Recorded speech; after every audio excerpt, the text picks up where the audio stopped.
जुलाई का महीना सिंह राशि के लोगों के लिए कैसा होने वाला है।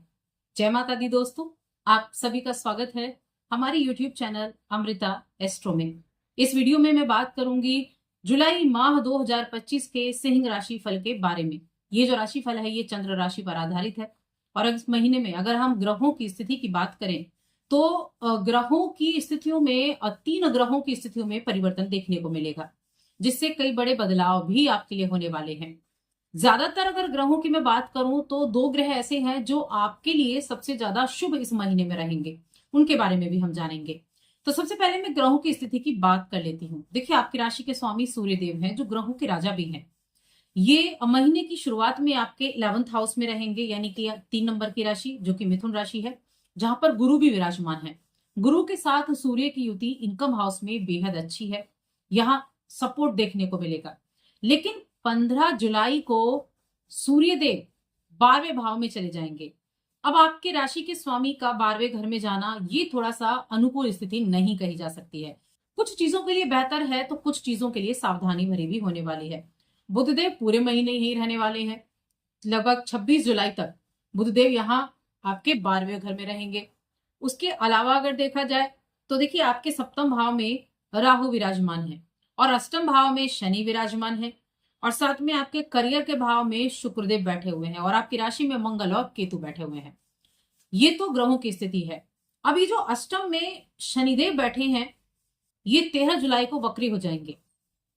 पहली चीज तो सप्तम में राहु और शनि का वक्री होना आपको अष्टम के साथ आपके सप्तम के भी रिजल्ट देने वाला है।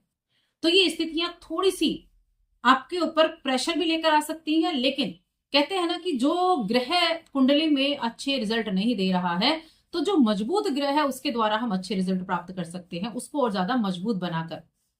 तो वही इस महीने में भी आपके लिए होने वाला है। क्या कुछ रहेगा चले जानते हैं। तो आगे बढ़ने से पहले छोटा सा निवेदन है, चैनल पर पहली बार आए हैं, अभी तक चैनल को सब्सक्राइब नहीं किया है तो जरूर कर लें। बात करते हैं आपके करियर की। तो देखिए, आपके करियर की जो करियर का भाव है 10वां भाव जिसको हम कहते हैं, उसके स्वामी शुक्रदेव होते हैं। शुक्रदेव अपनी ही राशि में बैठे हैं, लेकिन शुक्रदेव 10वें भाव में बहुत अच्छे परिणाम नहीं देते हैं। अब इसके कारक कौन है? 10वें भाव के शनिदेव हैं, अष्टम में बैठे हैं, अपने ही नक्षत्र में है, और दूसरे सूर्यदेव हैं जो कि 11th हाउस में बैठे हैं। तो ये स्थिति मध्यम माह तक अच्छी बनी हुई है। शुक्रदेव क्योंकि अपनी राशि में बैठे हैं तो काफी हद तक रिजल्ट भी आपको अच्छे दे जाएंगे। यहां मैं कहूंगी कि यहाँ कुछ रुकावटें तो आपके कामकाज में आएंगी, लेकिन आप उन रुकावटों को दूर भी कर पाएंगे। देखिए, ऐसा तो नहीं हो सकता कि रुकावटें ना आए, हर किसी के काम में रुकावटें तो आती ही हैं। उन रुकावटों से जो घबरा जाए वो वहीं रुक जाता है और जो ना घबराए वो आगे निकल जाता है। तो यही आपके सामने होगा कि रुकावटें आएंगी, प्रॉब्लम्स आएंगी, लेकिन उन प्रॉब्लम्स को आप दूर भी कर पाएंगे। आखिर सिंह राशि किसकी राशि है? सूर्य की राशि है, शेर की राशि है। शेर जंगल का राजा है और सूर्य ग्रहों के राजा है।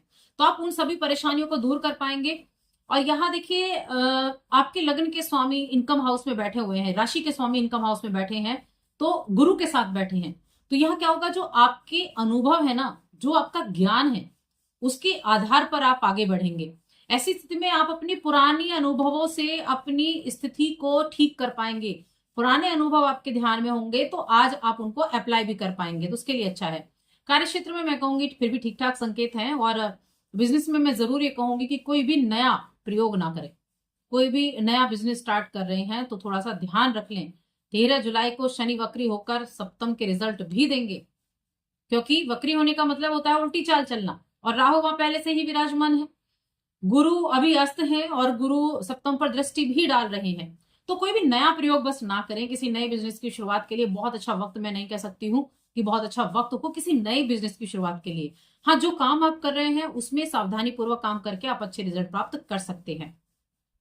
इसके अलावा यदि दूर स्थान की यात्रा आपको करनी है, आप कहीं लंबा ट्रैवल करने जा रहे हैं, तो उस ट्रैवल के दौरान आपको सावधानी जरूर रखनी होगी। मंगल आपकी राशि में बैठे हैं, मंगल सप्तम पर दृष्टि डाल रहे हैं, मंगल चौथे घर पर दृष्टि डाल रहे हैं, मंगल अष्टम भाव पर भी दृष्टि डाल रहे हैं।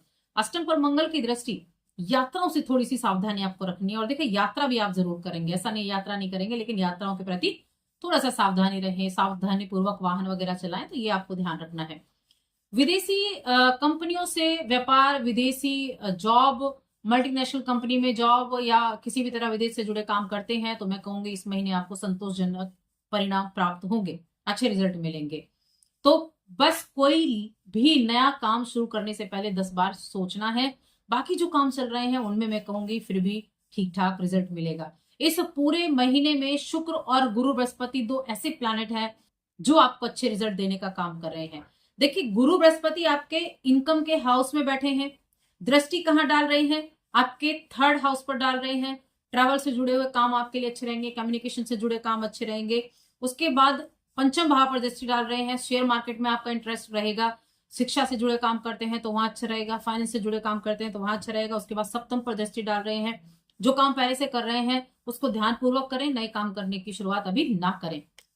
फाइनेंशियल ग्रोथ की अगर मैं बात करूं, धन भाव के स्वामी बुध होते हैं जो कि 12th हाउस में है, इनकम हाउस के स्वामी बुध होते हैं जो कि 12th हाउस में है। तो देखिए, धन की स्थिति में मैं कहूंगी कि खर्चे ज्यादा बढ़ जाएंगे। ऐसा नहीं पैसा नहीं आएगा, पैसा आएगा, लेकिन खर्चे ज्यादा बढ़ जाएंगे। अब खर्चों को थोड़ा कंट्रोल आपको जरूर करना होगा, एक अच्छा बजट प्लान करना होगा, तभी जाकर आप बचत कर पाएंगे। क्योंकि बचत के स्वामी भी 12वें घर में बैठे हुए हैं बुध देव, 26 तारीख तक रहेंगे। 26 तारीख के बाद अच्छी स्थितियां रहेंगी, 26 तारीख के बाद खर्चे बंद होंगे, उससे पहले खर्चे होने वाले हैं। तो फाइनेंशियल कंडीशन के लिए मैं यही कहूंगी, देखिए सूर्य लाभ भाव में रहकर अच्छा लाभ दिलाएंगे। 15 तारीख तक इनकम आपके पास आएगी, पैसा आपके पास आएगा। लेकिन पता क्या चला कि खर्चा होना भी साथ में शुरू हो गया, कहीं ना कहीं से खर्चा हो रहा है। अच्छा खासा लाभ हो रहा है, हाथ में पैसा आ रहा है, लेकिन पता ही नहीं चल रहा कि कहाँ चल रहा है, तो उपाय भी करने हैं आपको। वहीं धन के स्वामी बुध कहे गए हैं, बुध है आपकी कुंडली में, तो संचय करने में भी मदद मिलेगी, मदद नहीं मिलेगी, यानी कि जोड़ने में धन को वहां भी थोड़ा सा कहीं ना कहीं दिक्कतें आ सकती हैं। इसलिए उपाय जरूर करने हैं, बुध से जुड़े हुए उपाय तो जरूर ही करने हैं। अगर आप चाहते हैं खर्चे कंट्रोल हो, धन को आप संचित कर पाए, तो थोड़ा सा ध्यान रखें। 15 जुलाई को सूर्यदेव भी वहां चले जाएंगे, तो ये अपने ऊपर खर्चा, आप अपने ऊपर खर्चा कर सकते हैं। आप किसी हेल्थ इशू कोई हो उसके ऊपर खर्चा कर सकते हैं, तो थोड़ा खर्चों पर कंट्रोल करना है। पैसा आएगा, ऐसा नहीं पैसा नहीं आएगा, आर्थिक स्थिति अच्छी रहेगी, बशर्ते आप थोड़ा सा खर्चे पर ध्यान दे लें।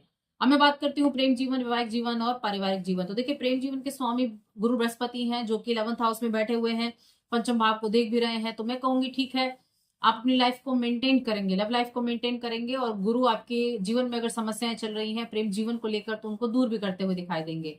छोटी मोटी परेशानियां कह सकते हैं, बाकी प्रेम जीवन के लिए अच्छा है। वैवाहिक जीवन के लिए मैं कहूंगी ठीक ठाक रहने वाला है। हालांकि शुक्रदेव चौथे भाव को देखेंगे दशम में बैठकर, और विवाह के कारक भी हैं, और साथ में जो वैवाहिक जीवन के स्वामी हैं वो अष्टम में है, साथ में वक्री भी हो रहे हैं। तो वैवाहिक जीवन में थोड़ा सा हेल्थ का ध्यान रखना है, और एक दूसरे के साथ अच्छे से पेश आना है, कम्युनिकेशन का गैप बिल्कुल भी ना होने दें। हेल्थ का भी ध्यान रखें, पार्टनर की हेल्थ थोड़ी सी प्रभावित हो सकती है, तो थोड़ा ध्यान रखें, क्योंकि आपके अंदर इस टाइम पे एंगर इशू ज्यादा रहेंगे। मंगलदेव बैठे हैं ना आपकी राशि में, तो एंगर इशू ज्यादा रह सकते हैं। अब एंगर इशू क्या है, गुस्से में व्यक्ति कभी कोई अच्छे काम नहीं करता, गुस्से में व्यक्ति हमेशा गलत काम करता है या फिर गलत डिसीजन लेवाता है। तो थोड़ा ध्यान रखें, कोई डिसीजन गुस्से में आकर ना ले, तो इसका ध्यान रखना है। बाकी संतुलन बनाने का भी आप काम करेंगे, क्योंकि शुक्रदेव का सपोर्ट भी रहेगा, तो थोड़ा सा अपने दाम्पत्य जीवन में आप संतुलन बनाकर हर तरह की प्रॉब्लम को दूर भी कर सकते हैं। पारिवारिक जीवन अगर देखा जाए तो द्वितीय भाव के स्वामी जो कि बुध देव हैं 12वें घर में बैठे हुए हैं, तो वाणी पर थोड़ा सा ध्यान रखना है, आपकी वाणी से किसी को दिक्कत ना हो। और शनिदेव अष्टम में बैठकर दूसरे भाव पर दृष्टि भी डाल रहे हैं, तो थोड़ा सा बोलचाल पर भी कंट्रोल करना है। शनि और मंगल का प्रभाव जो है ना, वो थोड़ी सी परिवार के बीच में अनबन भी बना सकता है, तो वहां भी ध्यान रखें। उपाय मैं बताऊंगी, देखिए उपाय करने से काफी हद तक मैं कहूंगी चीजें सॉल्व होती हैं, और सॉल्व होंगी भी। हेल्थ की बात कर लेते हैं, हेल्थ आपकी कैसी रहेगी। तो हेल्थ के मामले में मैं कहूंगी मिला जुला प्रभाव आपको देखने को मिलेगा। महीने का पहला हिस्सा अच्छा है, 15 दिन शुरू के ज्यादा अच्छे हैं। दूसरे हिस्से यानी कि जब सूर्य का गोचर भी, आपकी राशि के स्वामी का गोचर भी 12वें घर में हो जाएगा, तब हेल्थ का ध्यान रखना है, हेल्थ के प्रति जागरूक रहना है, तो इस चीज का आप ध्यान रखें। स्टूडेंट्स की बात कर लेते हैं, तो मैं कहूंगी स्टूडेंट्स के लिए ठीक ठाक है, बहुत अच्छा नहीं, लेकिन हाँ ठीक ठाक रहने वाला है। उपाय की बात करते हैं, जो सबसे इंपॉर्टेंट पार्ट है इस वीडियो का, कि उपाय जरूर करने हैं। प्रतिदिन सूर्यदेव को जल जरूर दें, सूर्यदेव को अर्घ्य दें, और भगवान को कुमकुम मिला हुआ जल दें, यानी कि अर्घ्य जो है उसमें थोड़ा सा लोटे में जले, लोटे में थोड़ा सा कुमकुम डालें, और तब आप सूर्यदेव को दें। आदित्य हृदय स्तोत्र जरूर पाठ करें, प्रत्येक रविवार के दिन करें। प्रतिदिन जल देते हैं तो भी आप प्रतिदिन कर सकते हैं, वरना आप रविवार के दिन तो जरूर करें। और किसी से कोई भी चीज मुफ्त में ना लें। देखिए, कोई भी चीज अगर कोई आपको गिफ्ट भी देता है तो इस दौरान गिफ्ट भी ना लें, खासतौर से 26 जुलाई तक कोई गिफ्ट ना लें, कोई भी उपहार ना लें।